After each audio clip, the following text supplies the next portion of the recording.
দেখো আমি এখন রান্না করব শুক্তো। তেল দিয়ে দিলাম। দেখো এগুলো বড়িগুলো হাতে তৈরি, ঘরের বড়ি, মানে কেনা বড়ি 12 মাস পাওয়া যায় এখানে। বড়িটা আমি ভেজে নেব।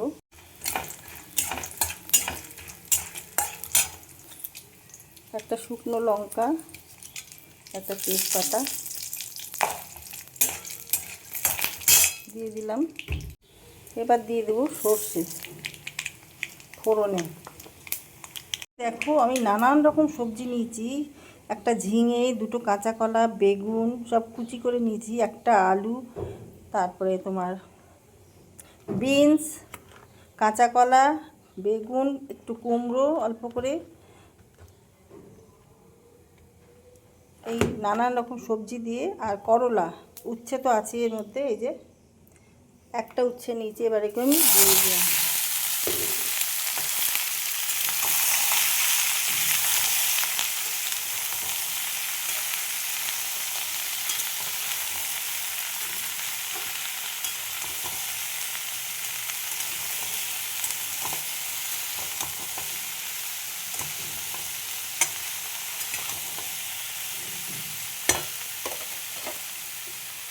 দেখো আমি দিয়ে দিলাম আদা একটু গ্রেট করে, নুন দিয়ে দিলাম, হলুদ,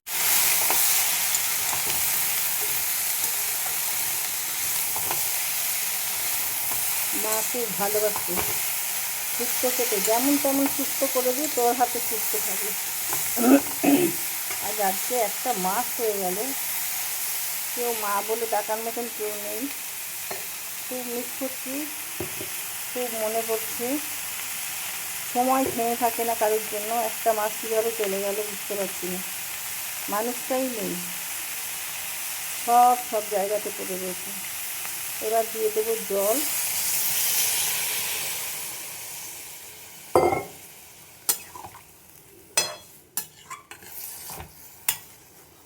এটা নানান রকম সবজি দিয়ে এমনি একটা ঘরোয়া শুক্তোটা আমি করলাম।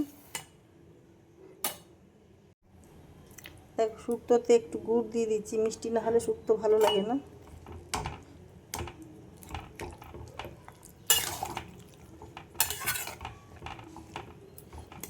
এবার ঢেকে দেব। দেখো ঘি দিয়ে দিলাম।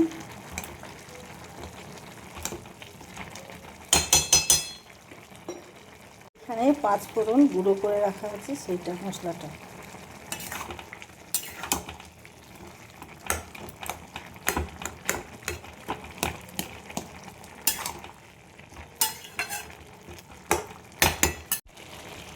দেখো আমি এবার দিয়ে দেবো দুধ।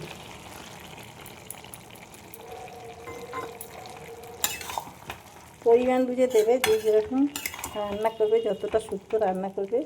দুধটা আমি এই বাটির হাফ বাটির থেকে একটু কম দিয়েছি।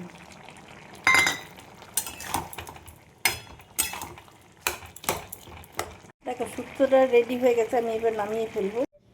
শুক্তো রেসিপি আমার রেডি হয়ে গেছে। তোমাদের কেমন লাগলো? ইউটিউব চ্যানেলটা আমার সাবস্ক্রাইব করে দিও, আর লাইক শেয়ার কমেন্ট করে আমার সাথে থেকো, পাশে থেকো। তোমরা কমেন্ট করলে কমেন্ট বক্সে আমাকে জানিও যে এই রেসিপি তোমাদের কেমন লাগলো। আর ফেসবুক চ্যানেলটা যারা দেখছো তারা সাবস্ক্রাইব করে দিও। ভিডিওটা এখানেই শেষ করলাম। সবাই ভালো থেকো, সুস্থ থেকো। Thank you.